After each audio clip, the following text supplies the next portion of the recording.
खुशामदीद। सुबह सवेरे पाकिस्तान आप देख रहे हैं और हमसा हाइब्रिड वॉरफेयर की बात की जाती है।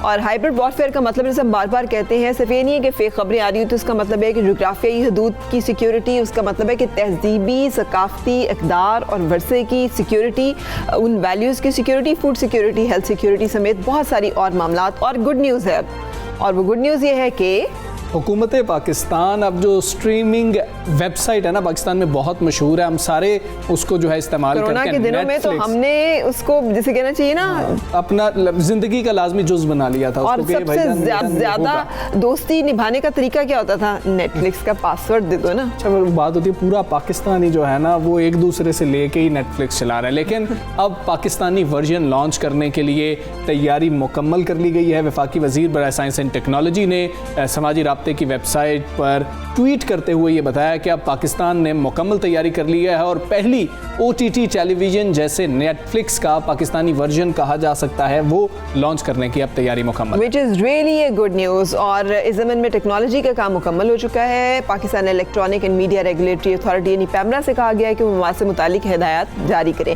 इस हवाले से बातचीत करेंगे हम वफाकी वज़ीर साइंस और टेक्नोलॉजी फवाद चौधरी साहब से। अस्सलाम वालेकुम, thank you for joining us. आपने अपनी ट्वीट में लिखा कि पाकिस्तान की पहला OTT टेलीविज़न लॉन्च करने के लिए मुकम्मल तौर पे तैयार हैं। उसके बारे में हमें बताइएगा कि क्यों ज़रूरत महसूस की गई और इसके लिए कंटेंट जो है वो कैसे इकट्ठा किया जाएगा, क्या पॉलिसी होगी इसके हवाले से? हमारा इसमें जो टेक्नोलॉजी का हिस्सा है वो दो है कि एक तो ये कि कंप्रेशन टेक्नोलॉजी होती है जिससे जो डाटा है वो कंप्रेस होता है, क्योंकि आप ये डाटा बहुत बड़ा होता है लिहाजा इसको चलने के लिए कंप्रेशन चाहिए होती है ताकि ये स्मूथ चले। आपने देखा होगा कि कई दफ़ा YouTube और कई हमारी जो ऐप्स हैं वो चलते चलते रुक जाती हैं, लेकिन नेटफ्लिक्स को आप देखेंगे तो वो बड़ा कम ही ऐसा होता है कि उनकी फिल्म रुक जाए, इसलिए कि उन्होंने जो अपना फिल्म का डाटा है उसको कंप्रेशन टेक्नोलॉजी के साथ बड़ा अच्छा कंप्रेस किया होता है जिसकी वजह से वो नहीं रुकती। तो हमने उसके बराबर की एक कंप्रेशन टेक्नोलॉजी जो है वो अपनी इंडिजिनस बनाई है। दूसरा जो है वो सर्वर, क्योंकि ये डाटा बहुत बड़ा होता है और जो स्टोर करना होता है सर्वर में, इंटरनेशनल सर्वर बड़े महंगे पड़ते हैं, लिहाजा हमें वो सर्वर जो हैं वो चाहिए जिनकी कॉस्ट इफेक्टिव हो। वो सर्वर अब हमने अपने जो है वो अवेलेबल किए हैं। अब तीसरा पार्ट है कंटेंट का। कंटेंट पाकिस्तान में एक तो हमारा अपना कंटेंट बन रहा है, दूसरा हमें इंटरनेशनल स्टैंडर्ड का कंटेंट चाहिए, जिसके लिए हम ये कर रहे हैं कि कंटेंट कंपनीज को टेक्नोलॉजीज कंपनी को साथ बैठाएंगे और उसके बाद एक नई कंपनी बनेगी और ये प्राइवेट कंपनीज होंगी, गवर्नमेंट नहीं बना सकती इस तरह की काम। हम सिर्फ फैसिलिटेट कर रहे हैं कंटेंट कंपनीज को, टेक्नोलॉजी कंपनीज को कि वो आपस में मिलें और ये पाकिस्तान का एक बड़ा OTT जो है वो लॉन्च करें, क्योंकि इसकी बड़ी ज़रूरत है। इंटरनेट अब हर जगह के ऊपर है और पाकिस्तान को बाहर भी जो अपना कंटेंट दिखाना है उसके लिए भी OTT चाहिए और उसके लिए ये बड़ा इफेक्टिव एक मीन्स होगा हमारी आवाज़ को, हमारे कल्चर को, हमारे ड्रामा को। ठीक है फवाद चौधरी साहब, नौजवान फिल्म मेकर्स इस प्लेटफॉर्म से कैसे फ़ायदा उठा सकेंगे और उन्हें क्या सहूलियात मिलने जा रही हैं? देखिए, बात यह है कि इसका बुनियादी फ़ायदा ही हमारे जो नौजवान हैं, जो फिल्म मेकर हैं, जो फिल्म लिखने वाले हैं, ड्रामा लिखने वाले हैं, आर्टिस्ट हैं, राइटर्स हैं, प्रोड्यूसर्स हैं, उनको होगा, क्योंकि एक प्लेटफॉर्म उनको मुयस्सर होगा जिसके ऊपर वो अपना जो फन है वो शेयर कर सकेंगे और ना सिर्फ ये कि पाकिस्तान में शेयर कर सकेंगे, इंटरनेशनली शेयर कर सकेंगे। अब जिसमें जितनी सलाहियत है उसको मौका मिलेगा, उसको उतनी अपॉर्चुनिटी मिलेगी कि वो अपना फन दिखा सके। बिल्कुल सही। ये भी बता दीजिएगा सर, मैंने पहले भी आपसे ये जानने की कोशिश की थी कंटेंट की गाइडलाइन, क्योंकि बहुत सारे लोग ये समझते हैं कि शायद कोई कंट्रोलिंग पॉलिसी होगी, तो उसके बारे में मुमकिन तौर पे क्या पॉलिसी होगी इसकी, किस तरह का कंटेंट व्यूअर एक्सपेक्ट करे इस जगह पे? देखिए, वो मैंने पैमरा को कहा है कि एक ऐसी पॉलिसी बनाएं और करें जो इंटरनेशनल स्टैंडर्ड्स की हो और एक तो जो हमारी मुकामी मामलात हैं उसके वो रहें जो भी मामला, लेकिन एक हमें जाहिर है कि एक ऐसी पॉलिसी चाहिए जो इंटरनेशनली उसको जो है वो देखा जा सके और इंटरनेशनल स्टैंडर्ड्स की हो, और सेंसरशिप जो है उसमें वो काफ़ी उसको जो है वो रिलैक्स होना चाहिए ताकि हम इंटरनेशनल क्वालिटी का कंटेंट बना। इसका फ़ायदा है पाकिस्तान में ये होगा कि हम अपने साइंस एंड टेक्नोलॉजी के ऊपर हमारे यहाँ कोई काम नहीं हो रहा, डॉक्यूमेंट्रीज के ऊपर हमारे यहाँ कोई काम नहीं हो रहा, इसी तरीके से हमारे जो इलाकों की सकाफत है, लोकल स्पोर्ट्स हैं, वो कोई काम नहीं हो पा रहा। तो इससे एक मौका मिलेगा कि हमारी जो लोकल स्पोर्ट्स हैं, लोकल डॉक्यूमेंट्रीज बनाने वाले हैं, उनको बड़ा फ़ायदा होगा और वो अपनी चीज़ें जो है वो शोकेस कर जी ठीक है। फवाद चौधरी साहब मौजूद थे, बहुत शुक्रिया आपका। तो पर नौजवानों को क्या फ़ायदा होगा, जो नौजवान फिल्म मेकर्स हैं वो कैसी मूवीज़ बनाना चाह रहे हैं, बहुत फ़ायदा होगा। फ़ायदा क्या होने जा रहा है और क्या उनको लगता है कि जो वो कंटेंट बना रहे होंगे वो इस पे लगेगा भी या नहीं लगेगा, ये भी एक बहुत बड़ा मसला। हमारे साथ मौजूद हैं अब्दुल्ला अहमद,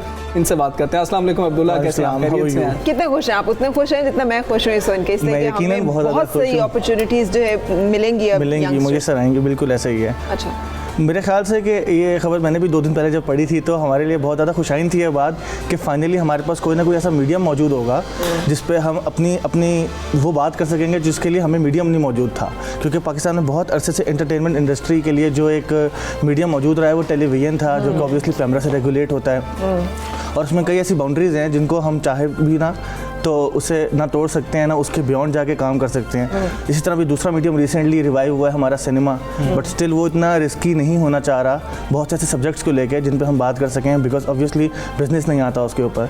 तो ऐसे में वो हम जैसे राइटर्स जिन्होंने अपनी मुख्तलिफ बात कहनी है या वो वाली बात कहनी है जो कोई कह नहीं पा रहा है, उसके लिए हमारे पास कोई मीडियम मौजूद नहीं था। तो इस खबर से मुझे मेरा ख्याल है कि हमें वो मीडियम मौजूद होगा जिससे हम इस तरह की बात कर सकें जो हमें पहले नहीं कहने को मिल रही थी। ठीक है, तो वो किस किस्म की बात होगी? आप क्या समझते हैं कि ये जब एक पाकिस्तान का यंगस्टर को मौका मिलेगा, एक प्लेटफॉर्म मिलेगा, तो हमें क्या आर्ट फिल्म्स टाइप की चीज़ें देखने को मिलेंगी, हमें कोई साइंस फिक्शन ज़्यादा मिल जाएगी, हमें कोई सोसाइटल इश्यूज ज़्यादा मिलेंगे, जैसे वो कह रहे थे साइंस के ऊपर डॉक्यूमेंट्रीज, ऐसी चीज़ें। आप क्या समझते हैं क्या चीज़ें हैं जो कि इस वक्त आएंगी हमारे सामने? मेरे ख्याल से इस वक्त कुछ भी कहना कबल अज़ वक्त है, इसलिए कि जब तक हमने मैदान नहीं सराया हमें नहीं अंदाज़ा घोड़ा किस किस्म का होगा। लेकिन जहाँ तक कंटेंट का ताल्लुक है, मेरे ख्याल से जिस तरह टीवी पे अभी स्ट्रीमलाइन हो रही हैं चीज़ें, जो वही सास बहू के ड्रामे और वही मसाइल और वो चीज़ें, मेरे ख्याल से हमारी यूथ नहीं देखना चाहती वो चीज़।